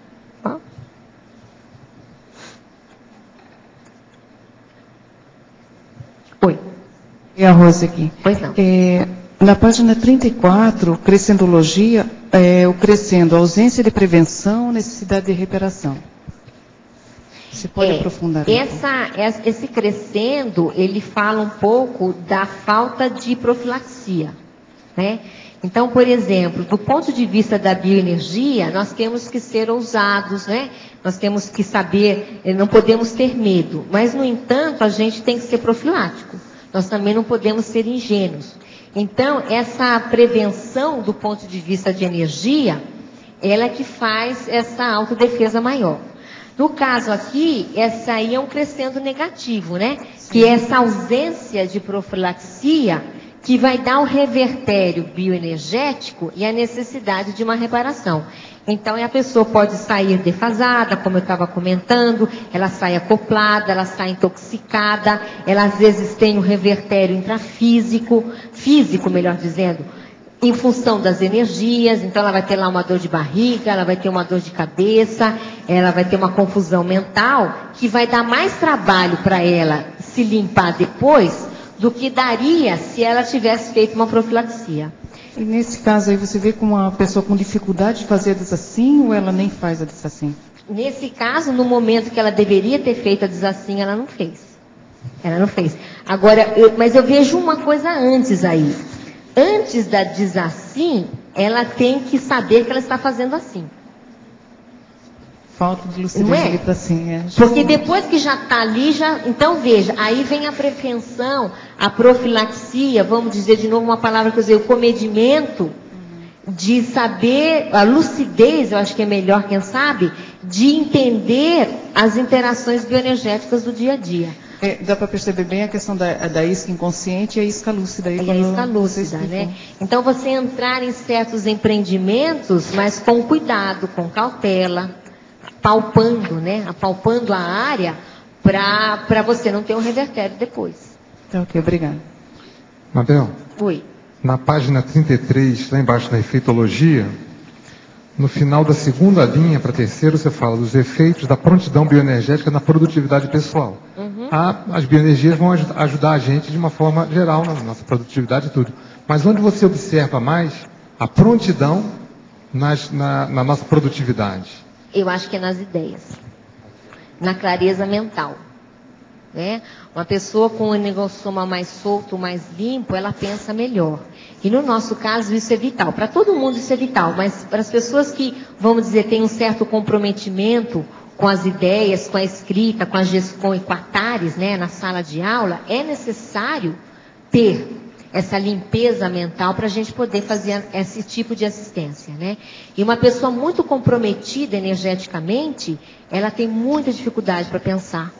Ela tem muita confusão mental, ela vai ter, por exemplo, falta de retilinearidade pensênica, ela vai ter falta de acuidade para perceber o que está sendo dito, porque ela está emaranhada na sua intoxicação bioenergética, entende? Se ela está acoplada, seja lá o que for. Então eu vejo que essa produtividade nossa que nós almejamos, que é da TARES, ela exige prontidão, ou vamos dizer assim, um desembaraço mínimo, vamos chamar de mínimo, né? De energias, para que a pessoa consiga algo a mais nessa área. Aí depois, se ela quer alcançar mais, por exemplo, ter outros fenômenos, você veja que esse verbete, gente, ele é bem pé no chão. Eu não coloquei assim nada de grandes fenômenos, né? Justamente porque, vamos dizer, o que a maioria precisa de beabá. Mas para ela chegar nos fenômenos mais avançados, aí ela vai precisar mais ainda de desenvoltura bioenergética. Para ela aprofundar a descoincidência, para ela aprofundar o rapport com a equipe extrafísica, para ela acessar certas centrais, seja de energia, seja da verdade, para que isso ajude na produção que ela tenha. Então, todas essas realidades, elas passam pela energia e elas precisam da energia. Mabel? Pois não. Na legiologia, você coloca a lei do mais potente energeticamente dominar o menos potente.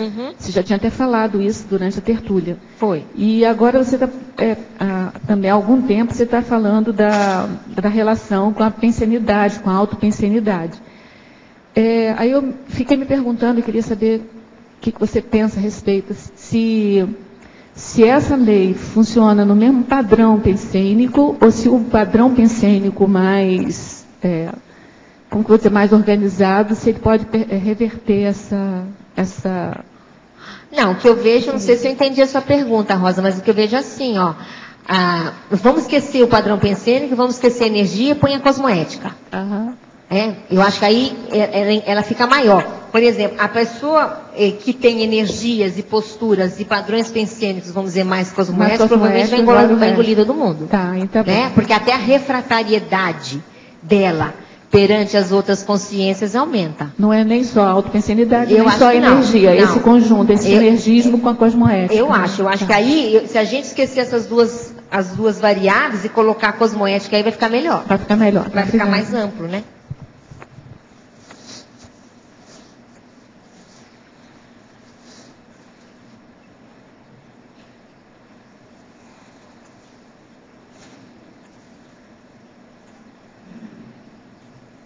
Pois não. Eu gostei do MIT. Do MIT, já falaram isso. É o que deu.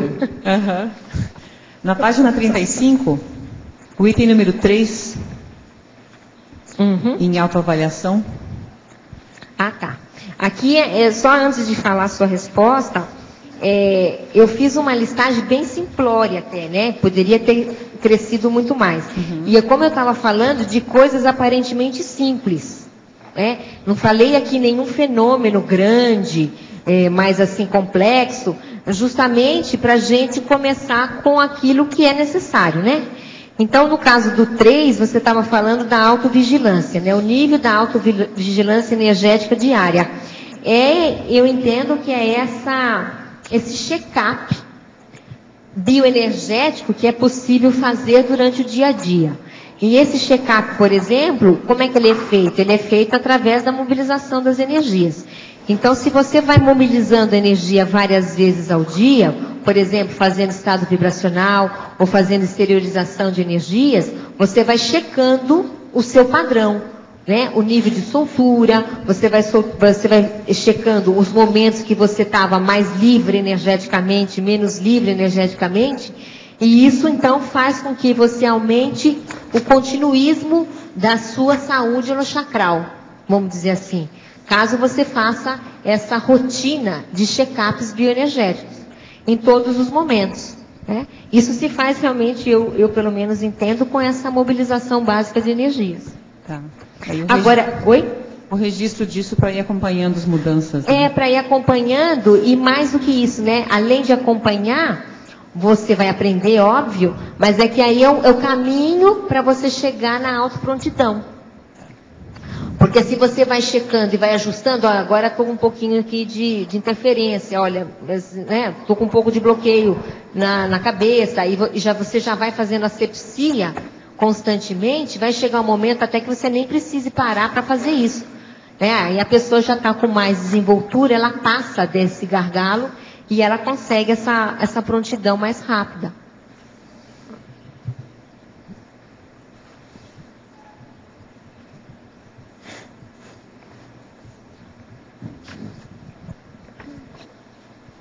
Tem um item aqui que me perguntaram, que é o item 5, dessa listagem na página 35, que é um item que eu acho bastante interessante, né? Que é a necessidade que toda consciência tem, mesmo que ela tenha um nível de desenvoltura já em outras vidas energéticas, ela já tem essa desenvoltura, né?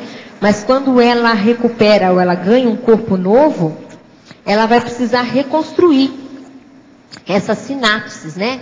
As sinapses relativas ao energossoma. E isso a gente só faz realmente pelo trabalho. Tem uma coisa que o professor Valdo fala do caso dele que me chama a atenção, que é, às vezes eu já perguntei assim para o professor Valdo, qual foi o benefício dele ter vivido no espiritismo, né? E ele disse, foi para eu me atualizar quanto aos fenômenos e aos parafenômenos, né? Depois do meu renascimento. Então veja, mesmo sendo uma consciex, né, antes de renascer, que foi Zéfiro, que tinha essa desenvoltura, era necessário refazer tudo isso aqui de novo, por um certo período, para recuperar a lucidez e se atualizar nesse corpo novo, não é isso, professor Valdo? O espiritismo me ajudou muito, entende? Foi uma primeira escola. Igual a minha escola, da minha mãe e do meu pai, também me ajudou demais. A escola doméstica. Cada um tem o seu. Agora, e depois a escola convencional, titular, também me ajudou. 18 anos eu trabalhei lá dentro. Agora chegou um ponto, hoje eu prefiro a minha escola do autodidatismo, que é essa que eu faço com pesquisa. Tudo isso me ajudou a criar esse temperamento dedicado à pesquisa com autodidatismo. É a autodidaxia. Eu acho que isso é o mais sério. Na evolução, é a autodidaxia. Todos os outros tipos de pedagogia ou propedêutica ou processo educacional que você entrou são apenas corolários. Eles vêm ajudar. Mas o essencial mesmo é a autodidaxia. Até porque a aprendizagem se dá aqui, né? Tá. Ela não é de fora, ela pode ter inputs externos, mas o processo de elaboração mental... Por isso que eu acho que aquele princípio lá da descrença é a base de tudo. A pessoa tem que ter a vivência pessoal, a experiência. Ela tem que fazer a investigação por si. Esse é que é o ideal. Conheça a Conscienciologia desde 1992. A professora Mabel foi das minhas primeiras professoras do IPC, ainda na época da Rua Augusta, em São Paulo. Mostra que eu estou velho. O nome dele é o Edson Vilela, de Greenville, South Carolina, United States. Desde essa época faço EV, faço TENEPS há 4 anos. No início não sentia mioclonias, a não ser muito esporadicamente. No entanto, já há algum tempo tenho muitos espasmos e mioclonias durante o trabalho com energia. Qual pode ser o motivo? O motivo é o desenvolvimento que você está tendo do ponto de vista energético. Então, provavelmente, você aprofundou o seu trabalho de energia e aquilo supitou. né, supitou a mioclonia. 92 para 4 anos são 7, com 8 são 15 anos. O que ele fez nesses 15 anos? Pois é. Agora ele começou a TENEPS, provavelmente isso começou depois da TENEPS, ou seja, a TENEPS mexe com o processo do energossoma, e aquilo que estava meio enrustido, meio acomodado, ele vem à tona, mas é do próprio processo de desenvolvimento bioenergético parapsíquico. O professor Valdo até estava falando da mioclonia hoje, que a questão é continuar trabalhando, que se isso a pessoa melhora. insiste, ela supera, ela ultrapassa o problema. Professor, fui com minha filha para Irati, no Paraná, pois ela foi prestar vestibular. Observei que é uma cidade pequena e as pessoas eram receptivas demais. O quanto essa cidade prejudicaria minha filha em termos de interiorose para a sua evolução consciencial. Isso se ela passar no vestibular. Sai dessa, o que a gente fala? Hein? A gente tem que ver o temperamento da menina, né? É lógico. Tem que ver o temperamento dela. Se ela tiver temperamento para isso, não vai ser pior. Não é tão ruim assim. Se ela for prestar vestibular na cidade pequena, que deve ter alguma escola boa, alguma faculdade, pelo menos, não é tanto assim. Agora, o que a gente pode lembrar para ela é o seguinte: não é o local que faz a evolução da consciência, é o discernimento da consciência que faz e supera e ultrapassa o local. De modo que, com o passar do tempo, ela pode superar isso. Eu vivi em cidade do interior até os 34 anos. Isso faz parte do serviço. E outra coisa, depois eu rodei o mundo inteiro e escolhi Foz para a base do meu trabalho. É uma cidade do interior. Aqui até o momento tem 256 mil habitantes, é uma cidade média. Agora, professor, por outro lado, provavelmente todos aqui conhecem algum interiorota que mora numa megalópole. Não, e outra coisa. Não é? Em 1995, quando eu vim para cá, eles me perguntaram: o que o senhor pretende fazer? Eu pretendo ajudar essa cidade a ter e ser uma cidade universitária. Isso em 95, faz 16 anos. Pouco a pouco as coisas estão caminhando. Até o Nila veio para cá, presta atenção. Vamos ver o que nós vamos fazer com isso. Está começando a aparecer a cidade universitária. Então é muito importante nós trabalharmos também na cidade do interior. Professora Mabel, de que modo controlar o taxipsiquismo? Essa é uma boa pergunta. Mas é assim, e você é a cara disso. Eu sou a cara dessa pergunta. O taxipsiquismo, no meu caso, que eu tenho às vezes feito, é uma coisa que o professor Valdo uma vez falou, que é abrir mão do taxipsiquismo. Isso não é fácil, porque o instinto, já, às vezes, é mais rápido do que você refletir que você tem que abrir mão. Não sei se está claro o que eu estou falando, que quando você vê, as ideias já foram. Mas a pessoa tem que começar a se reeducar. Ela se reeducar de prestar mais atenção, de refletir mais, de ficar mais quieta. Não, e fazer uma listagem de certas palavras que ela pode anotar lá. Precipitação. Impulsividade. Ansiosismo. Ânsia. Ansiedade. E por aí vai. O que mais? Aceleração. Celeridade. Gastura. Desassossego. Desassossego. Tem uma série disso. Isso aí ela precisa de anotar para evitar, toda vez que aparecer. Agora, tem gente que eu vejo, que eu observo, porque eu observo o meu caso, mas eu observo as outras pessoas também. Eu vejo que os temas instigantes são altamente problemáticos para o taxipsíquico descontrolado. Então, veja, chegou um tema instigante, do ponto de vista da cognição, você tem que, né? Chegou um tema instigante. Aquilo não pode... Você, às vezes, entende o negócio antes da média. Isso é um problemão. Um problemão, isso. E outra coisa, você pensa, às vezes, mais rápido que a pessoa, também é o segundo... Então, você tem que fingir que ele não chegou. Né? Chegou um tema, mais um. Ele não pode dar, assim, um extremo interesse. Porque se entrar nisso, aí já foi pro buraco. Aqui, ó, para você. Pode falar um pouco mais sobre o paradoxo das pessoas que se fecham aos relacionamentos sociais com medo de assédios e com isso acabam ficando mais assediadas?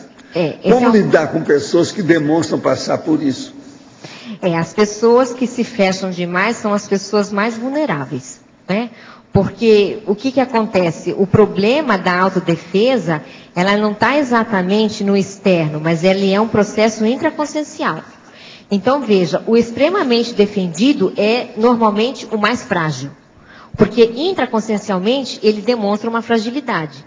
Então, não é a melhor saída essa autodefesa, vamos dizer assim, exagerada, porque o seu buraco de fragilidade fica maior.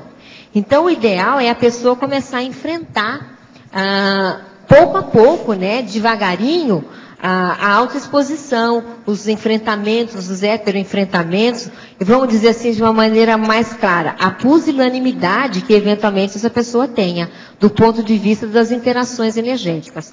Outra coisa que eu vejo também, tem gente que tem muito medo de pessoa, e tem gente que tem uma certa aversão às pessoas. Então, veja, também isso caminha junto, né? A pessoa, ela criou uma ilha de tranquilidade dentro dela, que faz com que ela não queira abrir mão dessa pseudo-ilha, não interagindo. E, na verdade, ela vê o outro como, vamos dizer assim, algo que atrapalha.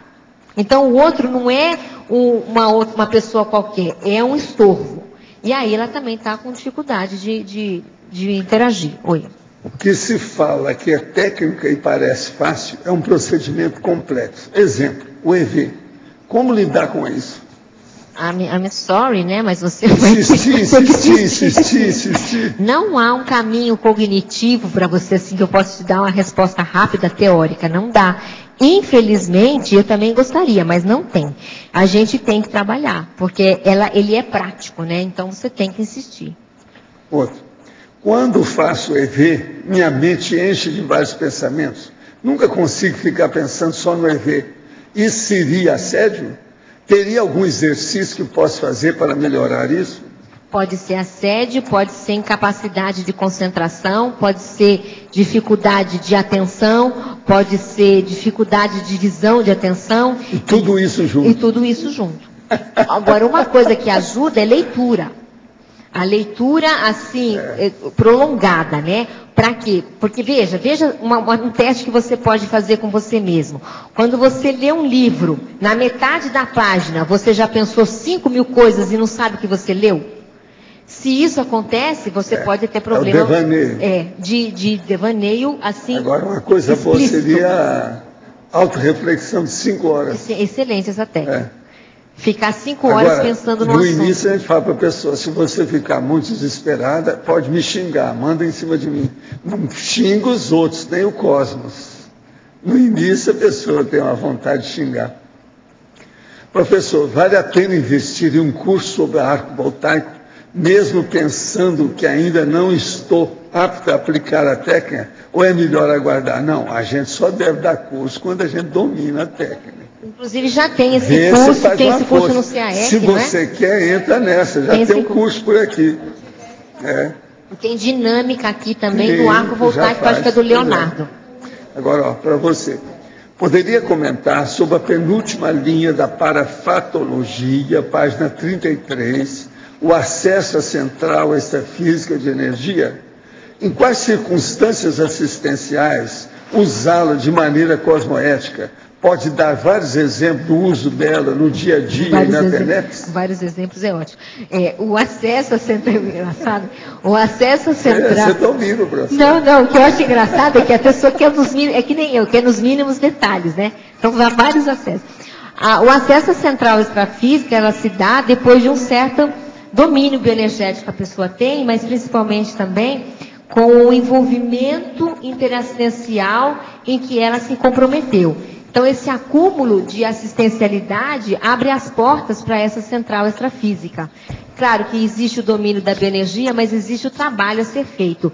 Então, quando é que a gente acessa a central extrafísica? Quando é preciso fazer assistência. Pelo menos eu vejo que essa é o maior motivo, né? Ninguém fica acessando a central extrafísica só para se sentir bem. Apesar que existe esse instinto, né, de você querer. Mas o objetivo desse acesso, ele é para ajudar as outras consciências no momento crítico, por exemplo. E aí, então, vem o reforço bioenergético que pode fazer uma assistência de maior nível. E o amparador de função, ele praticamente ele promove, ele patrocina as primeiras ligações que a gente faz com as centrais. Exato. Então a gente tem que deslanchar do nosso lado, que o amparador ajuda do lado Faz dele. a sua parte que eles fazem a deles, né? Por aí. Mabel, ou o professor Walter, tanto faz. Eu, enquanto eu estava vendo o verbete aqui, eu senti uma demanda muito maior para doação energética. Isso pode ter a ver com a paradidática dos amparadores relacionadas ao tema? Não, está muito bem escrito isso aí. O problema é o texto mesmo. Agora tem uma coisa também que eu vejo, sabe? No meu caso, assim, ó, de pobre, de mais pobre, né?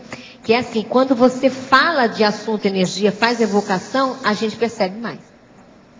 Então, falar de energia, evocar energia, pensar sobre energia, cria uma predisposição íntima. Não, e tem uma coisa pior, É. que é o processo que eu detecto aqui, quando aparece a consciência, que eu mostro e exteriorizo a energia para a pessoa sentir.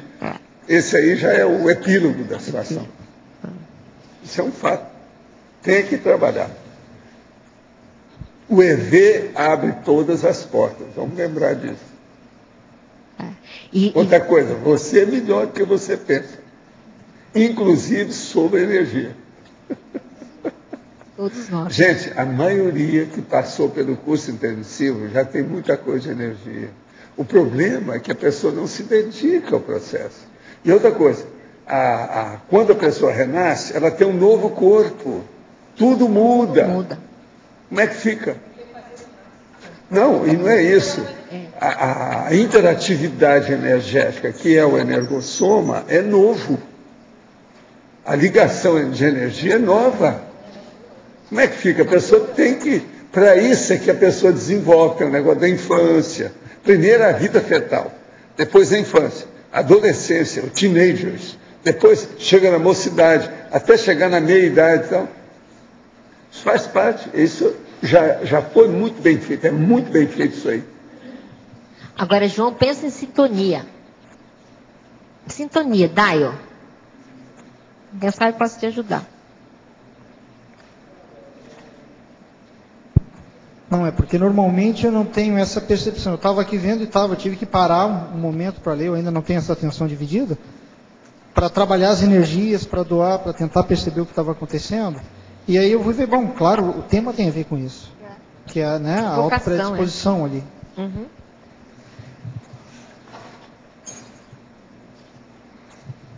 Isso é a técnica de indução da redação do texto.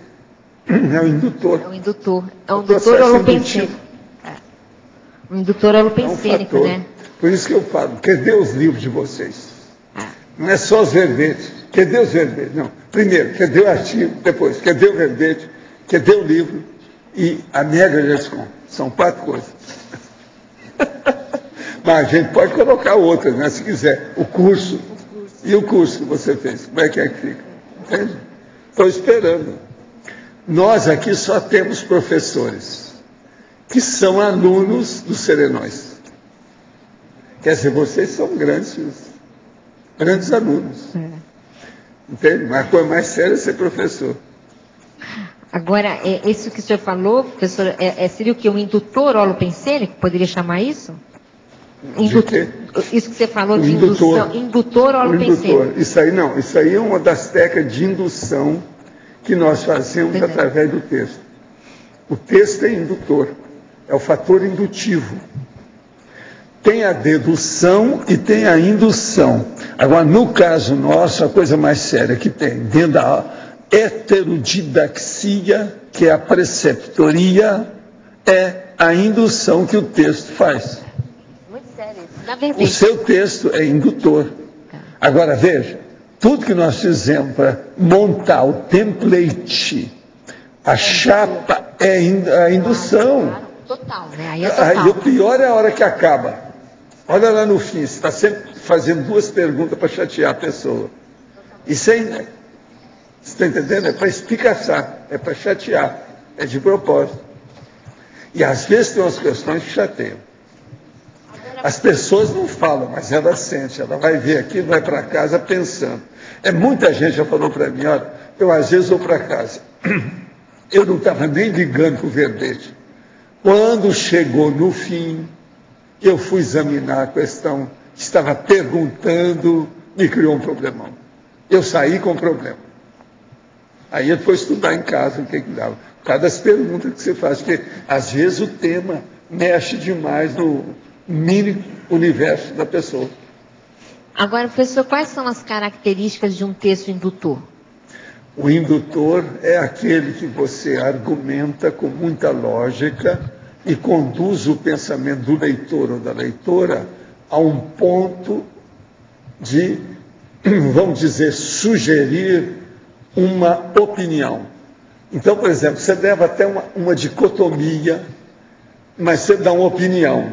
E a pessoa, então, fica, você está entendendo, encantuada, para ver o que vai fazer. Isso é indução. Agora, é muita coisa nossa. Essa técnica que nós usamos, por exemplo, da fatologia e parafatologia, de ponto e vírgula, ela leva a isso também. Mas não é só isso. Os argumentos que nós usamos, as questões que nós fazemos, o exemplo que é dado, tudo isso é indutor. Observa que tudo é um processo de indução. A chapa em si é? A chapa é o template, ele já foi feito para isso, entende? É para criar o problema na cabeça. Enfim, o povo pergunta, mas o que você está fazendo? Assim, eu estou fazendo um doce de goiaba cheio de bicho de goiaba, para entrar na cabeça da pessoa e ficar. Você está entendendo? Aquele negócio que o povo fala, né? Entrou bicho de goiaba na cabeça dele. Tem que entrar aquela ideia. É o bicho de goiaba que fica lá chateando. Então, essa indução é muito séria. Agora, veja, isso faz parte, acompanha aquilo que nós fazemos, porque nós não fazemos persuasão. Nós informamos. Mas a nossa informação você está entendendo? Espicaçante. Ela chateia. Ela faz pensar. Entende? Isso passa pela conformática. Agora, o melhor da história não é isso. O melhor da história é que, com o passar do tempo, a pessoa entendendo o nosso vocabulário, a nomenclatura, a terminologia, a onismologia nossa, ela vai entender, então, o nível de todos esses textos mais sofisticados, principalmente de parapsiquismo. A hora que chega nisso, ela deslancha.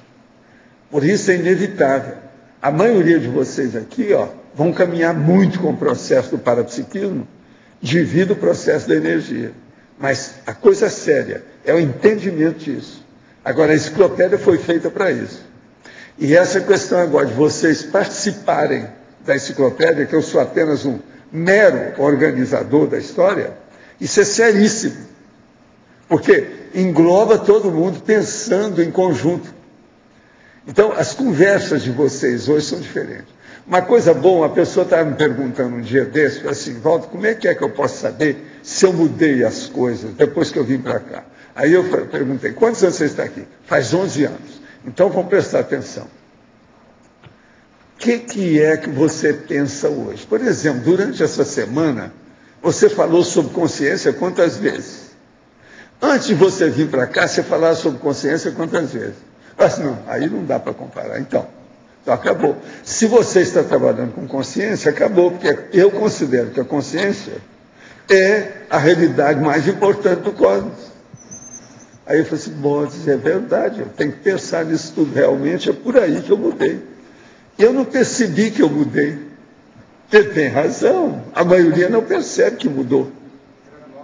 Porque é tão aquilo, você está entendendo? A pessoa não sente, aquilo vai pouco a pouco, pouco a pouco, pouco a pouco. Agora, o problema é a vivência do processo consciencial.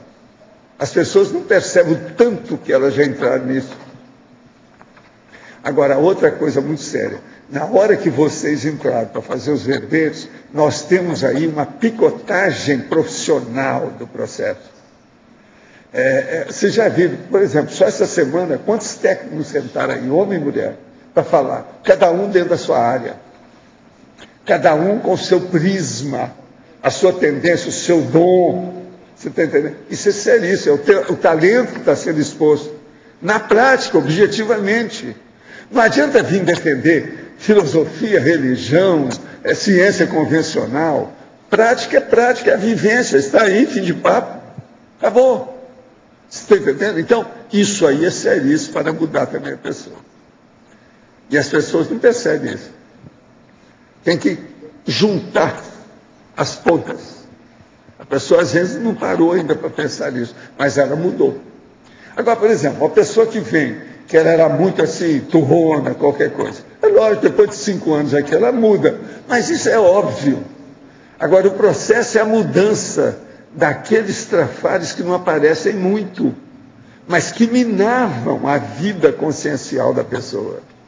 É esse aí que é o mais difícil da pessoa ver. Foram neutralizados, foram diminuídos, outros foram eliminados completamente, foram substituídos por outras reações muito melhores da consciência. Isso é seríssimo. Gente, o que tem de gente que às vezes me fala, vocês há de ver, inclusive nas coisas que eles mandam para mim, inclusive, às vezes tem carta, às vezes tem e-mail, às vezes tem os pedidos da TNF, tudo eles falam essas coisas. Há mudança mesmo. Agora, de vez em quando tem alguns aqui também que perguntam e falam que mudou, né? Não, eu vi isso faz um mês. E estou achando que o cara é intermissivista, se descobriu, né? Como intermissivista. Aí muda tudo. É o caminho. De modo que o fator de indução não pode ser esquecido. Ele existe, não tem saída. Agora, você conversou com a pessoa, você está fazendo indução. Então, a informação que você dá, a indução é inevitável. Não tem jeito de você fugir disso. Agora, nós não podemos carregar nisso. Tentar convencer. Não, você tem que entrar nesse partido. A situação é essa. Isso é loucura. Não é por aí. Então, doutrinação, dogmatizar, é aí que está o erro. É isso que nós temos que evitar. Entende? Então, a dose da informação tem que ser muito estudadinha o tempo todo. Agora, Mabel, eu estou esperando os outros seus. Quantos são? 300? Os 300, tá certo? Os nossos comerciais, por favor. Obrigado. As pontuações de hoje: 82 assinaturas no livro de presença, 22 perguntas presenciais, 27 perguntas online, 46 votos presenciais e 6 votos online.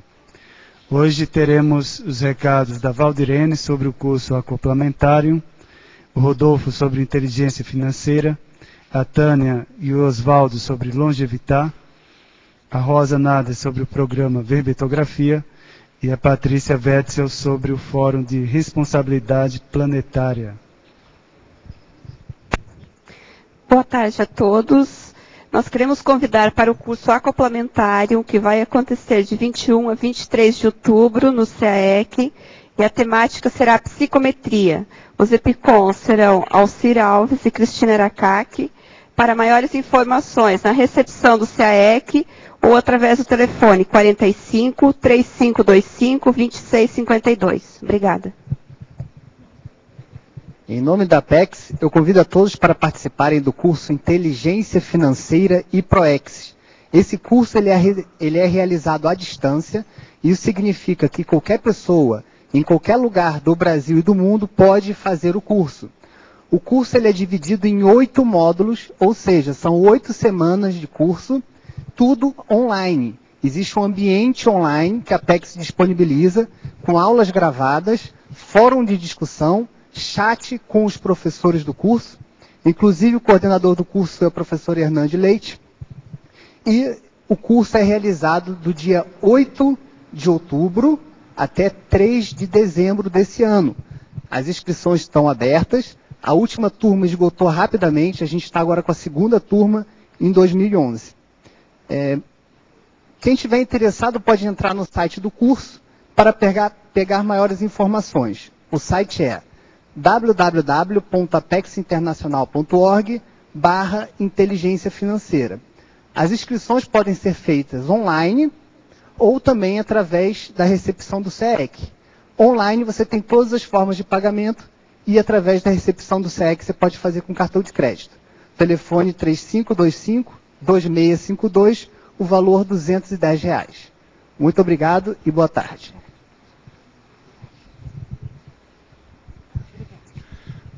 Olá, boa tarde a todos.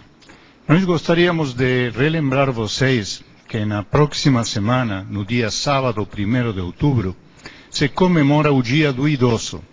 Por este motivo, a Prece Longevità, organizou o segundo encontro sobre longevidade. Uma coisa muito importante deste encontro é que ele vai ser realizado fora da CCCI. Vai ser feito na SOCIM, no Centro de Convivência do Idoso. Este centro está localizado na Praça da Bíblia, muito perto muito perto do Megavila. Para mais informações, Tânia vai dizer algumas das atividades que vão ser realizadas nesse encontro.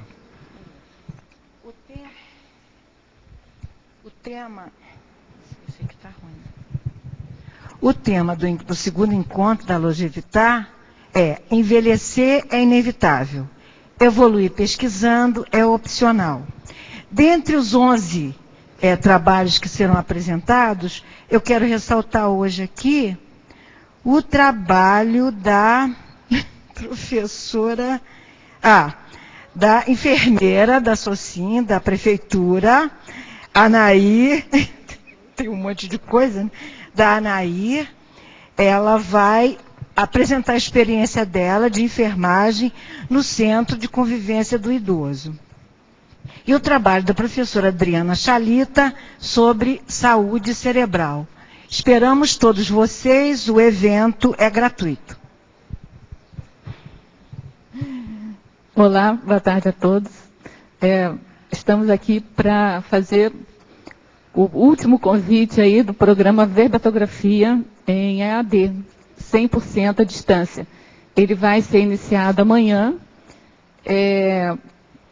E aí aquelas pessoas que ainda não fizeram seus verbetes e que têm vontade, né, de se incluir aí no grupo dos 500 verbetógrafos da enciclopédia, não deveriam deixar de aproveitar essa chance. Porque se a pessoa tem alguma dificuldade de horário, né, de conciliar horário com algum programa, esse programa vai ficar disponível no ambiente Moodle lá, e a pessoa pode fazer o próprio horário de estudo. Então ele vai ter aulas gravadas, textos, né, de estudos para fazer. Nós temos também toda quinta-feira uma aula online de 7h30 da noite até as 9h30 da noite, para tirar dúvidas, caso tenham ocorrido durante os estudos, né, que a pessoa fez durante a semana.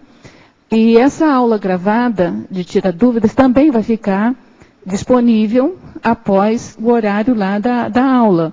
Então, se a pessoa tiver algum impedimento de assistir naquele horário, ela pode enviar as perguntas antecipadamente e depois da aula gravada, no horário apropriado, ela pode assistir e ver a resposta dada à pergunta dela. Então, assim, em relação ao horário, não tem nenhum impedimento. A inscrição pode ser feita pela recepção do CAEC. O telefone é 45, que é o código de área, e o número 35252652. Ou também pode entrar em contato pelo e-mail caec@caec.org. Então a gente espera vocês. Obrigada. Pessoal, se vocês têm interesse em ajudar a construir um planeta mais saudável em relação à água, fontes de água, ar, alimentação, em relação à ecologia, nós convidamos vocês a participarem do primeiro Fórum de Responsabilidade Planetária. Ele vai acontecer do dia 28, 29 e 30 de outubro aqui em Foz do Iguaçu. Grandes pesquisadores da área estarão presentes, colaborando, contribuindo, falando inclusive das energias da paz mundial. Por favor, participe, as inscrições na recepção do CAEC. E se você quiser saber o programa total, pode entrar no site www.responsabilidadeplanetaria.org.br. Aguardamos vocês. Obrigada. Para amanhã teremos o verbete binômio TENEPS, autopesquisa, a especialidade autoevoluciologia, a autora professora Marina Tomás. Obrigado pela presença de todos e até amanhã.